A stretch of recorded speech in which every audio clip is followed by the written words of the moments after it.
And we are live. Hi, everybody. Thank you for joining us. This is Captain PhD Tenure Track. It's our monthly show. We do it every month. We do an improvised comedy show here. So we're going to make scenes on the spot to make your life laugh, and make your life. This is what we promise and deliver. Yeah, thank you for joining us. We have a great show coming up. We have a great guest that we're going to interview. She's a grad student and she's going to tell us about her dissertation. And then we will make up scenes inspired from the interview. Without further ado, can I welcome the cast on stage? Everybody, can you turn your camera on and wave to our beautiful audience watching us in YouTube? Hi, everybody, the audience. You can put little hi emoji, waving emojis, anything that inspires you in the chat. That will warm our hearts and yours too, I'm sure. Great. And so let me welcome our guest, who's a PhD candidate in art history at Queen's University in Ontario, Canada. Please welcome Kennis Forte. Hi. Thank you so much, Kennis, for joining us and accepting to do this with us. Can we just start by asking you, what is your research about? Yeah, I look at some chapels in northern Italy and the sculptures in the chapels, and my thesis is that these sites together functioned as a kind of spiritual boundary between Catholic territories and Protestant territories during the Counter-Reformation. It was a very contentious time, and they used art as a way of protecting their kind of spiritual dominance in this region. That's very interesting. Okay, so first question I have is, what made you settle for this region and this time period in particular in your research? Yeah, I think it was just seeing these sculptures. Like, first I just saw pictures of them, and they're crazy.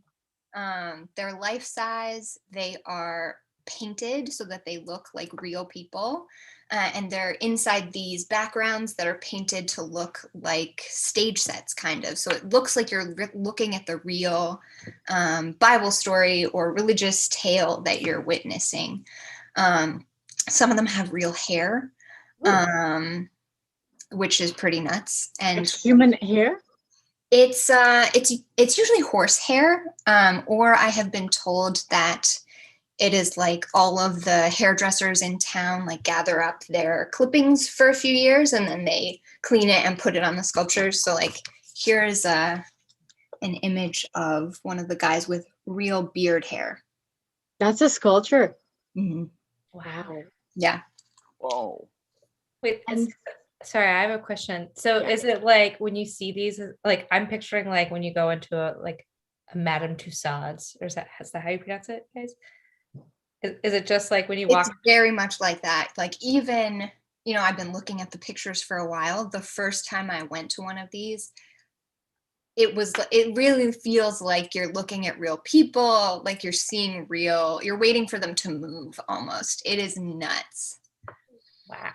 And so to understand, like, why at that time where they made this, like, what was the main reason of doing this or making this or putting them that way? Yeah, so religious sculpture was a very big thing all throughout the Renaissance, but at this period there's the Protestant groups in like Switzerland and Germany are starting to say maybe we shouldn't be praying before sculptures and paintings, like maybe we should be focusing on praying directly to God. And the Catholic Church was saying, no, this is really important for people who can't read or like can't understand the spiritual principles here, to have a way of understanding and like a conduit to sort of reach God. So it was this very strong like argument about what's the purpose of our faith here? Like, how are we addressing God? And art played a really important role in that for a long time. Wow. Yeah. Did you say it was during the Counter-Reformation, was it? Mm-hmm. What is that? I don't think I've ever heard that term. So some people say that we should call it like the Catholic Reformation or the Counter-Reformation or whatever. But after Martin Luther and John Calvin are putting forward these ideas against the Catholic Church, there's a really concerted effort within the Catholic Church to reform, like an internal reform, to address some of the issues that are being brought up and to respond to the Protestants. So that's what Counter-Reformation refers to. Yeah. Are there any stories of like Protestants v Catholics or like other religious groups involving like art heists, where they're like, you have this really valuable art and they're like, oh, we want to steal it and something like that? There are lots of stories in the Protestant areas of people like storming churches and breaking sculptures and like burning like paintings and stuff. So that was a real thing that happened, that the anger that people had towards the church as an institution was directed against the art instead. Yeah. Interesting. Mm-hmm. So in terms of your research, like what does your field work look like when you travel to see the sculptures? Like what do you do? And like, yeah, is there anything that like comes up that's like, I don't know, weird in your travels? The first step is like to go visit them, to visit the sites and sort of reenact these pilgrimages yourself. So you start at the bottom of the mountain and you climb up, and these are individual chapels, like buildings, and you look inside through these windows and things. Some of the best stories I've come across in my research are these stories of miracles that happen when the sculptures come alive. So I read about this one this week that was amazing. There was a man, the guidebook, the like 200-year-old guidebook says he was a martyr to intemperance. He was a raging drunk. So he shows up for this religious pilgrimage drunk, and he's like going around the chapels, visiting all the sculptures. And then he gets to this one that's the story of Peter denying Christ.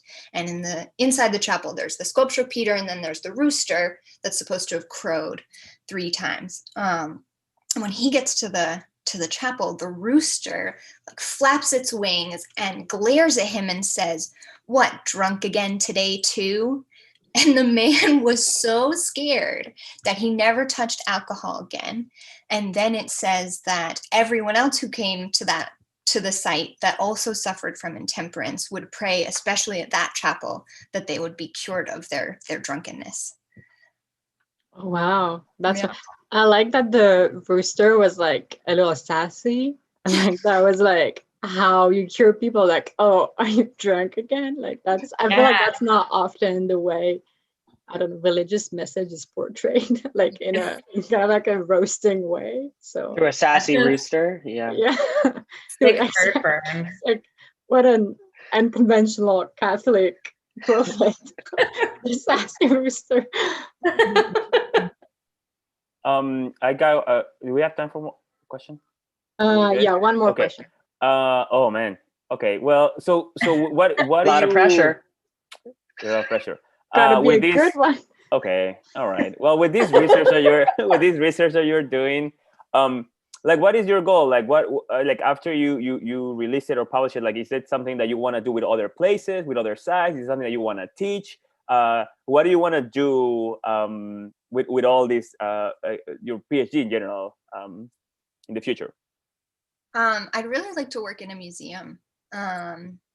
I love working with the objects, and I love the stories that the objects can tell them about their own lives.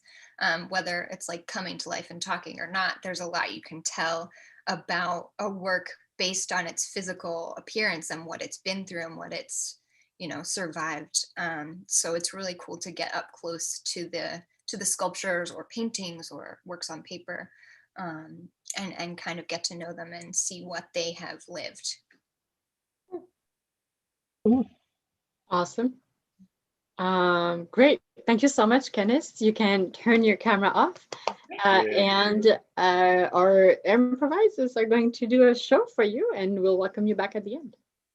Good luck. Thank you. Thank you. Thank you.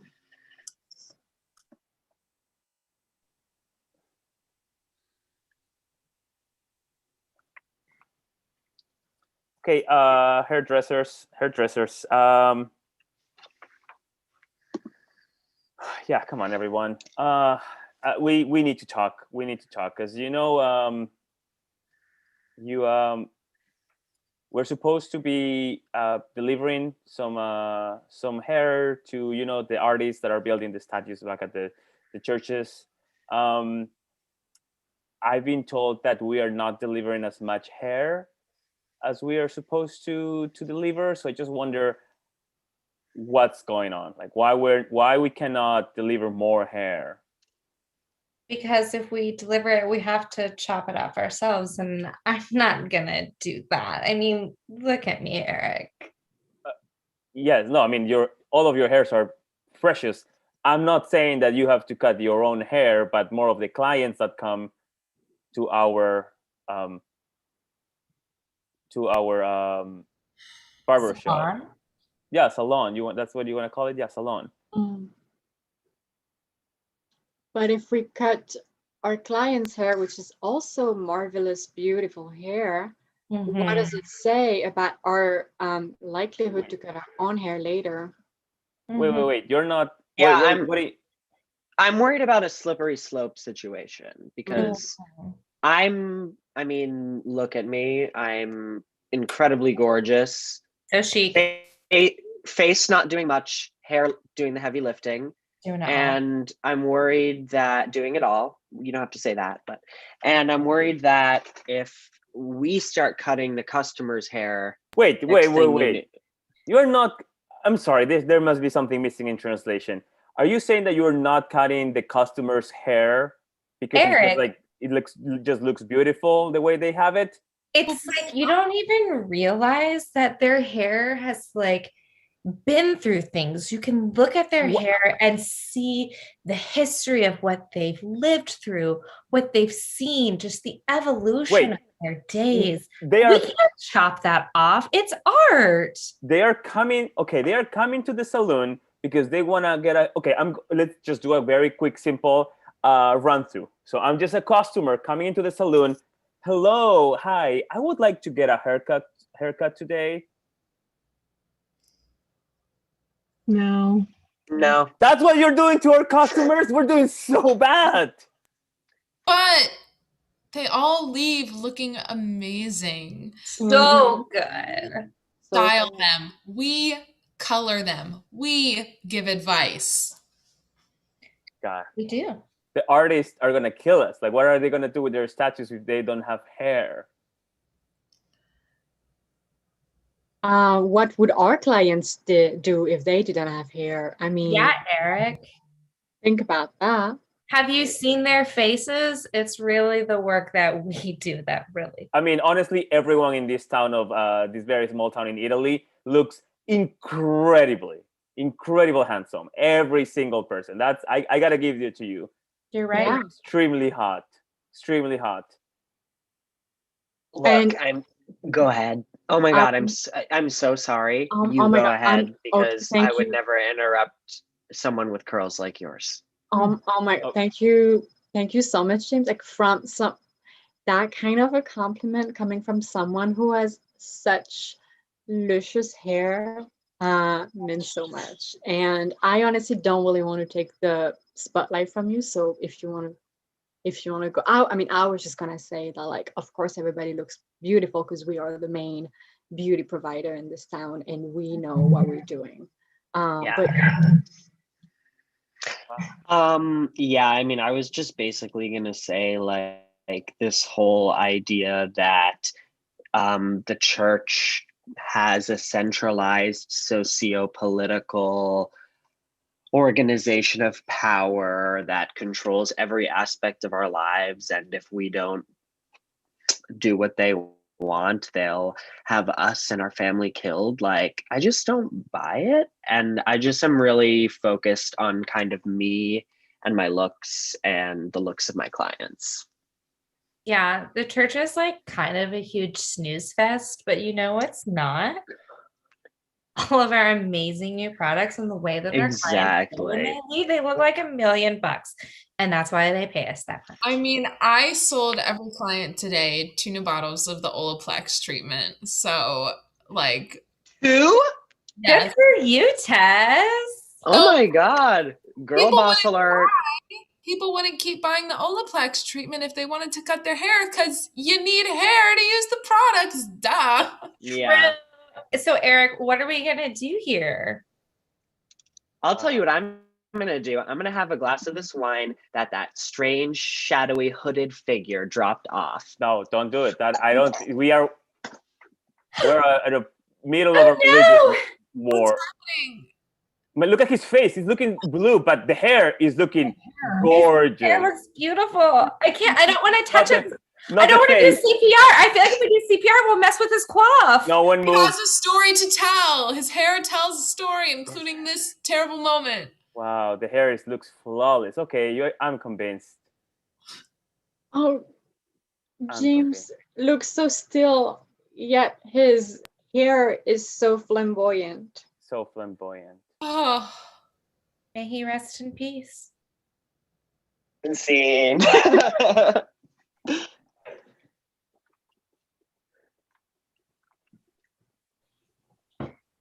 You drunk again? Just a little. Just a little. Me too.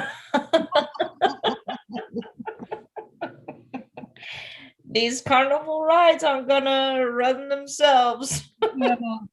Mm-mm. Long days. Really go round. We'll never go round, around, around without us. I gotta drink so that my mind goes round and round and round. You know what I'm saying? I know what you're saying. I know what you're saying. Oh. Oh, look, a line's forming. Excellent.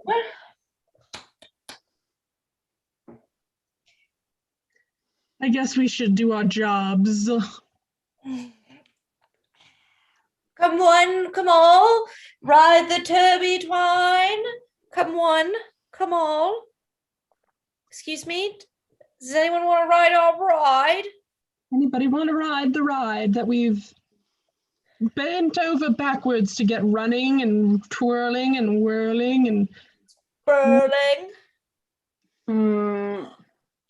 I'm sorry. I'm just a kid who's here trying to like enjoy myself at the carnival, but like, are you guys drunk again? Because like this is lame actually. Let me tell you something. You know what's lame?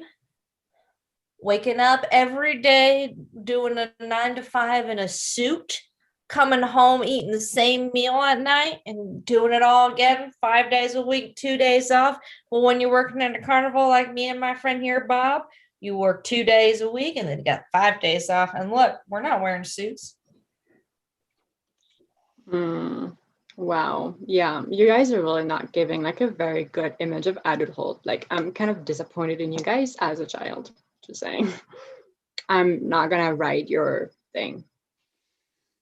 Bye. Wow. What a little snot-nosed kid.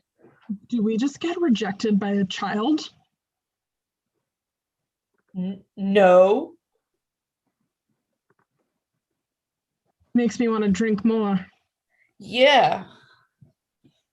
Wait, I see another kid over there. Oh. Come on, come on. Come on to the whirly twirly whirly ride. Hello. Hi. Well, do you Hello. want to ride the ride? We're here. We've got a ride. You've got 2 ride operators. Whirly, whirly, whirly. Very dramatic and scary. You know what's scary? Putting all your money in the bank, and then one day all your money disappears, and you know who it goes to? The man. That's why my friend Bob and I here, we put all of our money in our pillowcases. That Here's that. that doesn't sound like a very adult thing to do. Check out Tess. Okay. Oh, you two again. All right. So you want me to wash your pillowcases? It's gonna take me an hour to take all the money before from your pillowcases, so you can take it away and I can clean wash your all of your All I stuff. know is that I need to be laundering my money. So Okay, start taking all of the. You even have coins. Start taking all of the money and the bills and the coins from your pillows so that I can watch them. You should put your money on a bank. It's a really bad idea. I mean, also you're making decent amount of money. It's always very hard for me to do my job. If you come to my washer store and then you take out your bills and your coins at this exact moment, it's gonna take a while. Hey, you know what goes whirly, whirly, twirly, whirly? You shouldn't have a drink right now at this establishment. It's terrible. The machines are whirly, twirly, whirly, just like our whirly, twirly machine at the carnival. mhm. Sure. I mean, I can see that you're having a great time. You are making decent money, but it would be better if you put it on a bank. You can get some interest, um, a better financial like credit, all of that stuff. It's good. Keep taking the bills and the coins, please. I need to wash your pillowcases. Jeez. Ah, what do I have to do? This is my job. I built this store so that I can help people by cleaning their stuff. And You just want to help people. yeah, of course. Let me tell you what, if you want to help people, then you need to do something like me and my friend Bob do. You find yourself a drinking buddy, you get What? yourself a work situation where you only got to go in 2 days a week, pocket all your cash. You don't have to pay taxes to the big man because it's all in cash money. And then you get all of your nice silk pillowcases at Bed Bath and Beyond. I don't need a coupon for it. Neither does Bob. We're just living the dream. Cheers, Bob. Cheers. Tag Okay. out, Eric. All right. I have a suspicion that there's been some illegal activities going on here Nope. and that you might have been laundering money. Okay? So I'm gonna sniff every single dollar bill you got. And if it does not smell like Dawn laundry detergent, I'll know it's dirty money.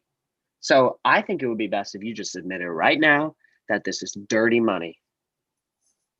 Tax man, I don't let anyone speak to me or my friend Bob like that. She does not. Tag out Sarah and Kara. James, come to my office right now. Can you? I'll just grab my coffee. Sure, get your coffee. God damn it! These new cops, these new detectives. Oh, they're so entitled. It's a new machine. Okay. Anyway. Do you know what laundry money means? It doesn't mean. Yeah. What is it? Tell me what it is. Yeah, it's like when you put money into the laundry machine. Oh, to clean Jesus it. Christ! How do you graduate it for us as an agent? That's not what it is. What do you mean? That's not laundry money is using money as a cover, as a like a legal cover, while you're actually like obtain it from an illegal source. That's the meaning. So it's not like you laundry and take it to a laundromat. Okay, so when you launder your clothes, what do you do? What? When you launder your clothes, what do you do? You clean your clothes. Yes, you put it in the washer. How? You put it in the Tag washer. out and you put it in Eric. the dryer. Tag out Eric. All right, so me and my friend Tess, I think you can say you caught us red-handed because we're trying to steal some art and we're the art heist. We're smoking lots of doobies. We are the highest we've ever been stealing this art. Ooh. Got it. So just to clarify, what you're trying to say is you're trying to commit an art heist. And in order to accomplish that, your plan is to smoke an enormous amount of weed. Mm-hmm. And then Well, that sounds like a good idea to me. And scene.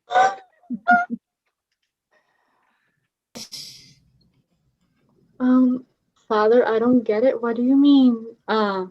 You go, girl. I just said I have sinned. Like, I don't think you should give me positive reinforcement. Like, Yes, praise. Yes, you go. no, I'm here to feel guilty, to like for you to tell me like what I should do to feel better. Like I'm not. You're my priest. You're not a TED Talk person. Not you feeling sorry for yourself. I'm a Gen Z priest, so like this is how I do it. All right, but then does it mean I'm still gonna go to heaven? Like, do I have to do nothing? Like, what? I just sin and then come to you? You're going to heaven. That's it. You're here. You did it. I'm a Catholic ever since I was born, and it was so reassuring hearing a priest like telling me every week what I like did wrong and what I should do to make it right. But I've never been affirmed before. Like, this is so strange to me. Like, can I just feel okay? What? Oh my God. Yes, queen. You came in and you said, I did this and I did that, and I am taking ownership for it. I got Beatrice. Hey, Father, forgive me because I have sinned. I was. I mean, I'm sorry. What? I'm sorry. You just say done? But keep going. Keep going.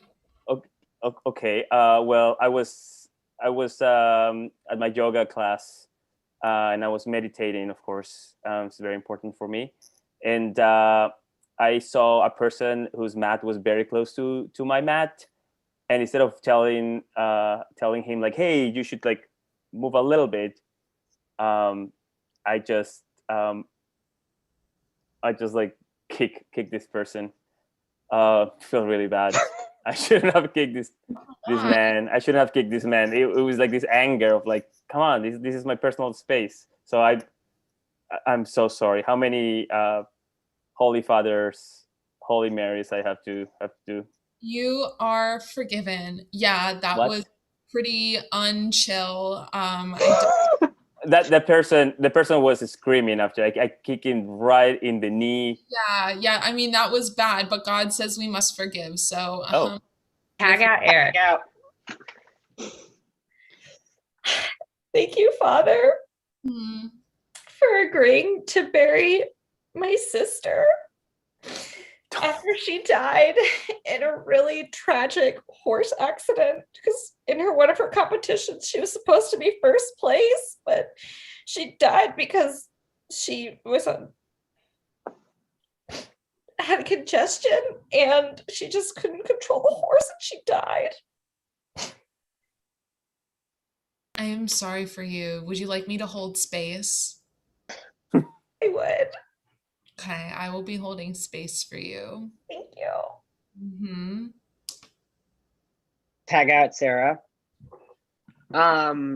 sorry, so I can't really tell if this is a sin or not, but I was hoping you could advise me, Your Honor, or whatever. So I was I'll take I it. was so I was like I was at the salon getting my side part done, and then I saw somebody who looked like they were hungry, and so I gave them like $10 so they could get some food. So is that like good or is that bad? I'm not really sure. Interesting. A side part, you said. Yeah, I was getting my side part done. I was wearing my skinny jeans. Obviously, I was looking hot. Oh no. Oh God. I That's was And I was texting my friend. I was like, "Oh my god!" Like crying emoji, like a meme she had sent me about Harry Potter was so funny. okay. This is like the most egregious sin I've heard all day. So Wait, giving the person the $10, the homeless person $10 was a sin? no, the other things. How is that sin? It's just it's the ignorance for me. And see, that's the millennials. Okay, all right, everyone, come on. Who got the sassy rooster? Who hide the sassy rooster? You don't look at me like don't look It at wasn't. me. It wasn't me. It wasn't me. We're on the same farm. There's no one else in this farm. Who took the sassy rooster? We need that sassy rooster. What if it flew away? What the roosters? Where did it flew away? I don't know. Maybe it learned to fly. I don't think no, the rooster didn't. Like, we've been having this rooster for so long. This little town in Italy, they need it. They did really bad with their like hairdressers and all of that. So like they said, like we need a sassy rooster. We have one. They were gonna pay us so well. So what if we got hungry? Is this a hypothetical situation? Are you, Kara? Are you saying this is a hypothetical situation? Yeah. Okay. You said you got hungry. Okay. What else? Well, and there was no chickens. Okay. And what if hypothetically speaking, we ate the rooster? Oh. And what if hypothetically speaking, totally just in theory, Just a theory. we were slowly realizing that we had absorbed the rooster's simultaneous sass and religious verve, and were sort of becoming a superhero style 5-pack based on those powers. What if? Okay. You're saying What? And that's what a if- what if? What if? okay. What if hypothetically, Okay. like all of that In value theory. that the rooster had, like just hypothetically, what if all of that value that like the rooster had for the town in Italy, like what if that is because the rooster could make people actually kind of roll the world after they've consumed it? Well, like, if we're being honest here, I don't know if like Eric would like totally get it because he's like, guys. Oh my god. You know how he is. Yeah. Are you being sassy right now? Are you being sassy, Sarah? If you have to ask. Okay, so for what you're saying right now, I really want to believe that this is just a hypothetical, that maybe you were hungry but you didn't eat it. So like, you know what? Let's sit down. Let's have dinner. I made this incredible, delicious duck that we can eat. I'm sure you're all hungry right now, so we can talk about it, and then maybe someone will spill the beans, and we can know exactly what happened to the sassy rooster. So yeah, please help yourself. There's so much duck that I just cooked. Wait, Please is help that- is that the chapel's depressed duck? The what? That's the Wait, chapel's. what? That's the depressed duck. Every chapel has a depressed duck, and you just killed the chapel's depressed duck. Wait, I just took a bite of the depressed duck? Oh my god. Oh my god, James, you're a fucking idiot. I feel like you really got the sass from the rooster, Sarah. but I don't feel that you got the religious guidance from it. And honestly, none of us really get anything from anything that we try and accomplish. Like, nothing that we try and do will ever mean anything. And I think Wow. that's depressed duck talking, my dude. Yeah, seems like maybe you um need to go get a haircut or something to get like your confidence back. That's true. In this era, haircuts means almost like a therapy type of situation because they It's just like tell you. true. It's very true. They don't cut your hair. We needed to cheer us up. I brought some peacock. What? Oh, I'm gonna try the peacock. I'm sorry. This is like extremely weird. I don't understand What? what's happening. To be I don't honest, Kara, what very weird. qualities does this peacock have? You Okay. don't understand what's happening? It's pretty clear. We all Don't give me your sass. secretly- Don't give me your we all sass. secretly ate the chicken that has the power of religious sass, And we cut. Um, I ate Oh my God. the duck that has depression, and now there's a peacock, and we're about to find out what sort of trait this has. And we cut into the future, into a beautiful, beautiful museum in Washington, D.C., when there is this man just telling a story to a bunch of kids. And that kids is how religion works. Wow. Wow. Well, this was wonderful. Thank you so much for listening to me. I hope you really enjoyed these stories. I'm so happy I got a job here at the museum. It was my dream. So yeah, Thank you. of course. Just tell me, what are you gonna do for the rest of the day? It was so wonderful. I'm gonna pull the hair out of the statues. Okay, no, you cannot do that. You cannot pull the hair from the statues. Okay.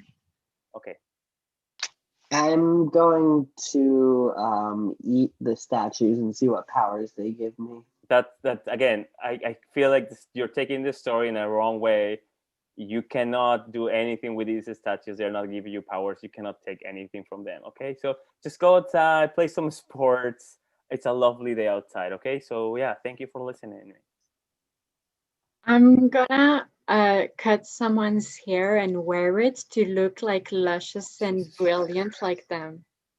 Okay, well, clearly you didn't learn too much from this story, or you're taking completely the wrong way from what I just was trying to tell you. How about you? I'm sorry, you're not. Okay. I guess everyone is going to do something bad to the statues. Yeah, I'm gonna Right. I'm gonna hug all of them. Okay, that's nice actually. Okay, that's good. Yes. And then Please when do I'm that. done, I'm gonna try to drag them out the building with me. No, actually there's this really no. That's terrible. That's terrible. I'm going to take one of those applications that you have to apply to be a junior museum tour guide giver. Oh, okay, you little Sarah, you made my day. Thank you. This is wonderful. I feel like I And made then I'm going to put you out of a job. Jesus Christ. Kids of the future.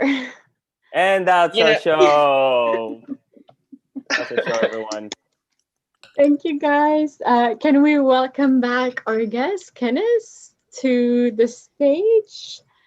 Thank you for all these brilliant stories. I feel like we took them in a weird place. Sure did. But yeah, is there one last thing you want to sort of plug or talk about? And there's also one thing that we like to do is we like to get a grade from art history perspective, because it really matters to us to be like, accurate to the field you're studying. So yeah, if you have any art history notes for us, we'll take them. I think you guys were really great. You showed a lot of concern for the materials of the artwork and really about your interaction, your individual response to each work. So I thought that was fantastic. Oh, wow. Wow. That was so lovely. Well, thank you so much, Kenneth. Thanks everybody for watching the show.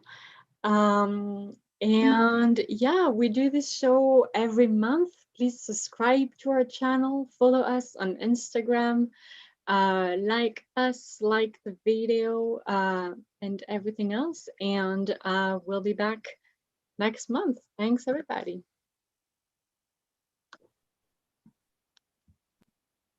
Bye.